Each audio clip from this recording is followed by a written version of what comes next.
بسم الله الرحمن الرحيم، والصلاة والسلام على أشرف الأنبياء وسيد المرسلين. أنا كنت نزلت فيديوهين قبل كده عن موضوع قانون الإيجار الجديد، وجالي بعض التعليقات ورديت على بعضها، والبعض الآخر يعني ما كانش في وقت إن أرد عليها.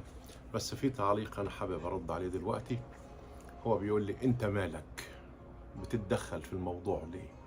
ما أنا عشان أتدخل في الموضوع أكيد يا إما مالك يا مستأجر. أنا مش هتدخل في الموضوع وأنا ماليش علاقة في الموضوع. ده الرد على الأخ اللي بيقول لي: وأنت مالك بتتكلم في الموضوع ليه؟ التعليق الثاني على الحديث بتاع السيد الوزير المجالس النيابية لسيادة المستشار اللي اتكلم فيها أول امبارح على موضوع النقطة اللي هي في نقطة هو اتكلم فيها، اللي هي انتهاء العقود بعد 5 سنين، وأن الدولة هتوفر مساكن، وإن هو جاي في الطريق لقى طرح ب15,000 شقة وزارة الإسكان منزلاها. لكن اللي أنا عايز أقوله إن سعادتك ما قريتش الشروط. إن الشروط إن هو يكون المتقدم لا يزيد عمره عن 50 سنة، لأن التقسيط على 20 سنة. لو جينا حسبناها 1,800,000 ساكن طبقا للإحصائيات هتلاقي نصهم عدى 50 سنة. إذا لا يجوز ليهم قانونا إن هم يخشوا في هذا الطرح بتاع اللي بتعرضه وزارة الإسكان. تاني حاجة، قدرة الحكومة كويس على توفير. يعني لو جينا بصينا بعد 5 سنين هنلاقي 1,800,000 على الأقل فيهم 1,000,000 واحد بيدور على سكن جديد لأنه مش قادر يدفع القيمة الإيجارية الجديدة اللي فرضت عليه. فهل الدولة في هذا التوقيت عندها القدرة لتوفير 1,000,000 شقة؟ ده بالإضافة إن في خلال ال5 سنين عندنا 10 مليون مولود جديد، يعني في أجيال جديدة داخلة محتاجة شقق، ده غير 1,000,000 اللي بعد 5 سنين. طبعا ده غير منطقي بالمرة. الدولة لن تستطيع، ده هي الدولة بقى 6-7 سنين بتحاول تبني، يا دوب موفرة 1,000,000 وشوية. فهل في سنة هتوفر 1,000,000 بالإضافة للمفروض توفيره في خلال ال5 سنين اللي جايين دول؟ فده أمر أنا شايف إن هو غير منطقي إطلاقا. ثانيا، الظروف العالمية اللي بتمر بيها أو اللي بتتأثر بيها مصر، بدءا من كورونا سنة 20، بعديها أوكرانيا وروسيا، بعديها حرب غزة وإيرادات قناة السويس والعمالين بالخارج، كل ديت عوامل خارجية بتؤثر على قدرة الدولة، وإحنا دولة نامية وليس دولة رأسمالية. فلازم نحط كل هذه النقاط في أبعادنا وإحنا بنناقش القانون. ما نفكرش في النهاردة، ولكن نفكر برضو إيه الاحتمالات الواردة بعد 5 سنين لينا. الحاجة التانية اللي أنا بقترحه كويس، بدل ما الدولة تلتزم، حتى وإن التزمت قانونا من ضمن عقد قانون الإيجار الجديد إن هي هتوفر، فبرضو أنا بقول إيه، الدولة ممكن تعمل حاجة بسيطة، إن هي تنشئ صندوق إعانة لغير القادرين من المستأجرين.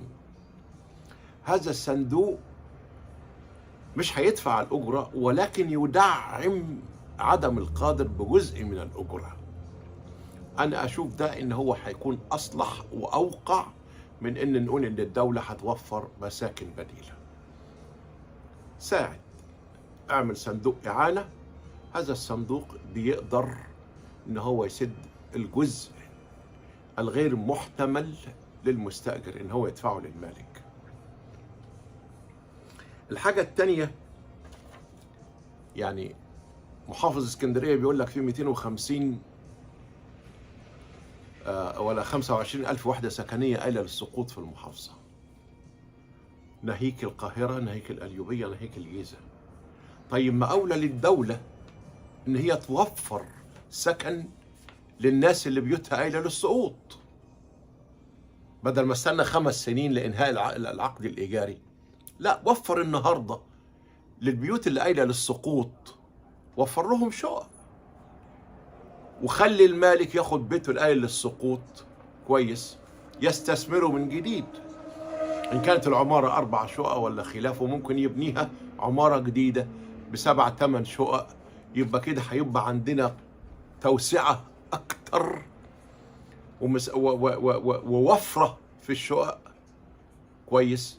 يعني أنا مش عايز أبالغ في الأمر، لو قلنا إن مثلا ال4 محافظات فيهم 100,000 شقة عمارة قايلة للسقوط، لو ضربنا العمارات دي 100,000 شقة 100,000 عمارة في 10 شقق، أنت وفرت 1,000,000 شقة. دخلهم إيجار، دخلهم تمليك، لكن أنت وفرت. صحيح هتبقى في أماكن شعبية كلها، لكن ولو برضه وفرنا شقق على مدار ال5 سنين اللي جايين دول. فساعتها بعد ال5 سنين هيكون فيه وفرة في السكن، فأولى إن احنا ناخد الجزء اللي للسقوط. احنا ليه بنتكلم بعد 5 سنين؟ ثانيا، أنا الملاك اللي بيعاتبوني، أنا بتكلم على الجيل الأول والجيل الثاني، إنما الجيل الثالث أيوه يحرر معاه العقد، لأن ده لا يحق السكن له، لأن السكن الإيجاري ليس ورث. لكن أنا بتكلم على الجيل الأول اللي تخطى 60 سنة و50 سنة. أنا ما أجيش بعد العمر ده كله وارميه في الشارع. كويس يا سيدي، حرر القيمة الإيجارية، بس خلي الدولة صندوق الدعم دوت يساند في الأمر. نقطة تانية، ال15% اللي القانون عاوز يقرها، هل في فترة ال5 سنين القادمين ولا ده أبدي؟ لو كان أبدي يبقى الكلام ده تهريج. المفروض تكون فترة ال5 سنين، وبعد كده تحرر العقود القيمة الإيجارية كما ينبغي. نقطة برضو على السريع ذكرها الوزير، إن هي لو لم يصدر القانون فالمالك هيلجأ طبقا للمادة الدستورية للمحكمة ويديله.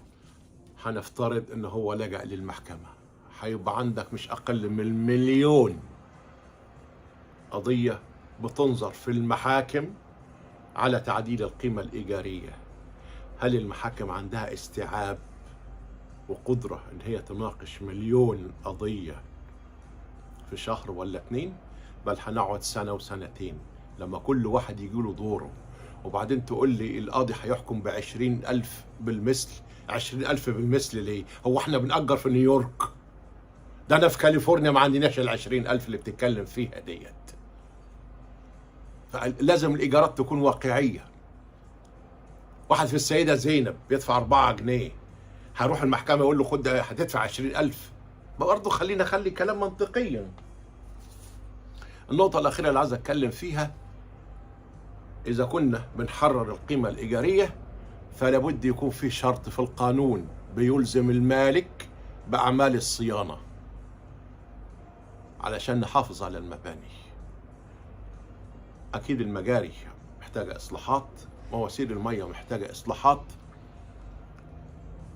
شكل العمارات عندنا بقى حاجة يعني يقشعر لها البدن، منظر غير حضاري بالمرة. لابد ان الصورة دي تنتهي، لابد من الصورة دي تنتهي ويكون شكل العمارات شكل حضاري يليق بينا. يعني أنا حبيت أوجز بقدر المستطاع في عدة نقاط، وربنا يوفق لما هو فيه الأصلح لمصر وأبناء مصر جميعا، مالك أو مستأجر. إحنا كلنا في مركب واحد، لا الضرر هنا ولا الضرر هنا، ولكن كل واحد ياخد حقه بالراحة وبالقانون يا سيدي. واقبل النهاردة جزء من الحق على أن تحصل بعد فترة كامل الحق، بس خلينا نحط رجلنا على الطريق، لأن أنا شايف الملاك عندهم يعني شراسة ضد المستأجرين. الرحمة فوق العدل، نتحمل بعضينا، نحط رجلنا على الطريق عشان نقدر نكمل.